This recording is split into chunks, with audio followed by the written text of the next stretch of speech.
உடல் உள் உறுப்புகளில் இருக்கிற பாதிப்பு எப்படி ரிஃப்ளெக்ட் ஆகுதோ அப்போ பாதத்தை சரி பண்ணும்போது இங்கே உடல் உள் உறுப்புகள் சரியாகும். அதற்காக என்ன பண்ணணும்னு கேட்குறீங்களா?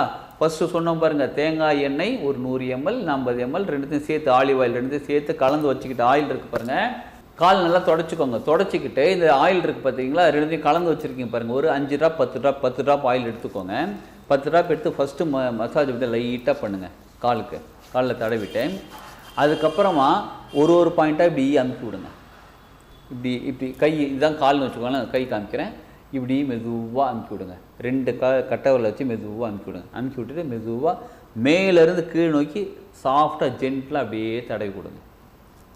ஒரு 2 பாதத்துக்கும், இது ஒரு 10 டைம்ஸ், அது ஒரு 10 டைம்ஸ் தடவி கொடுத்துட்டு, இப்போ காலில் ஆயில் ரொம்ப அதிகமாகவும் இருக்காது, ஆயில் இல்லாமையும் இருக்காது. அந்த ஆயிலோட எஃபெக்ட் ஸ்கின் உறிஞ்சிரும், அந்த தடவி கொடுக்கும்போது உறிஞ்சிரும். சரிங்களா?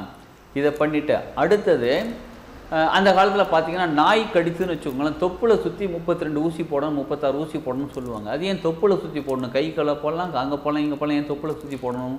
இப்போயும் கூட நிறைய பேர் நாய் கடிக்கு வந்து தொப்புளை சுற்றி ஊசி போட்டுறாங்க. ஏன் தெரியுங்களா? தொப்புளில் வந்து எல்லா சக்கரங்களுடைய, உடம்புல இருக்கிற நாடி நரம்புகளுடைய மையப்பகுதி தொப்புள்.